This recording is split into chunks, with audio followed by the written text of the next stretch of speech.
Dewan Perwakilan Rakyat Kabupaten Jayapura menetapkan RPJMD tahun 2025 sampai tahun 2029 sebagai konsep selaraskan visi dan misi Bupati dan Wakil Bupati. Jayapura, Papua, dimensitv.news.com.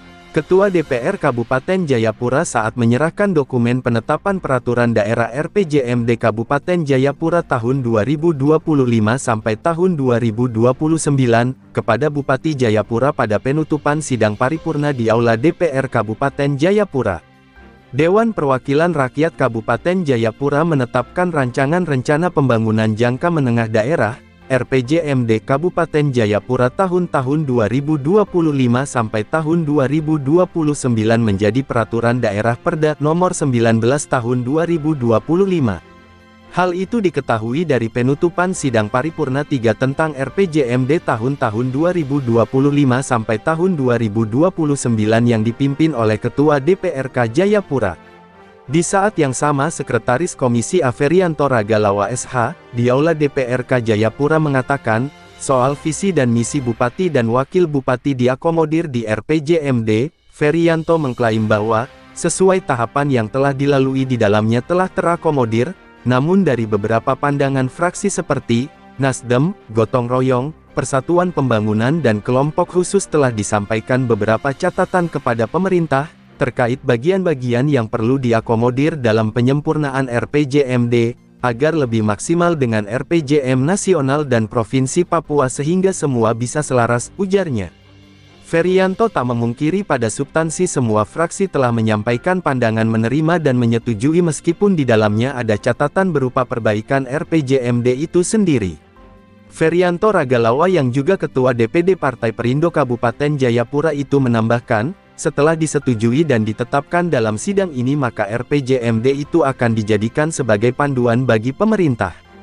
Maka itu, diharapkan RPJMD yang telah dibahas dan ditetapkan agar dijaga dan kawal bersama sebab di dalamnya menyangkutkan kepentingan orang banyak, dalam pemerataan pembangunan di tengah masyarakat di Kabupaten Jayapura, tegasnya. Terima kasih atas pertanyaan yang sangat bagus. Hari ini, tanggal 18 September 2025 kami melakukan sidang penutupan sidang paripurna 3 masa sidang 2 yang mana pembahasan tetap tentang RPJMD Kabupaten Jayapura tahun 2025 sampai 2029. Nah, rencana pembangunan jangka menengah yaitu 5 tahun punya. Hal-hal ini yang nanti akan dilakukan oleh Bupati Jayapura dalam masa kepemimpinan bersama Wakil Bupati dan OPD-OPD terkait. Kami sebagai anggota legislatif sudah melakukan kajian-kajian tentang RPJMD ini sehingga akan turun restra. Restra ini yang kita akan pantau bagaimana kebijakan arah-arah kebijakan Bupati dan Wakil Bupati Jayapura dalam 5 tahun ke depan. Pada prinsipnya kami semua mendukung kebijakan dari Bupati dan Wakil Bupati, namun ada hal-hal yang kami mendorong. Kami mendorong supaya yang belum tercantum secara detail di RPJM itu, sehingga kami minta supaya program-program ini lebih detailnya itu untuk 1 tahunnya apa dan tahun-tahun berikutnya apa. Nah, sehingga dalam 5 tahun ke depan itu semua program ini bisa berjalan sesuai dengan rencana.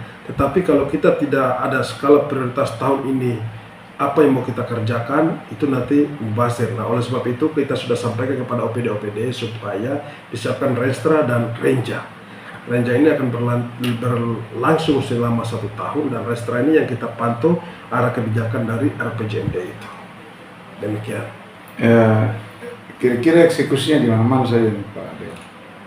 Ini kan satu Kabupaten Jayapura. Satu Kabupaten Jayapura dengan program-program prioritas Bupati Jayapura yang sudah disampaikan sekitar ada 32 prioritas. Nah, kita sudah petakan dan sudah dibagi sesuai dengan wilayah pembangunan. Jadi wilayah-wilayah pembangunan ini kita akan kontrol lewat itu. Jadi tahun ini apa yang mau dikerjakan. Dan kami pun sudah sampaikan supaya lebih detail tentang masalah pemekaran kampung.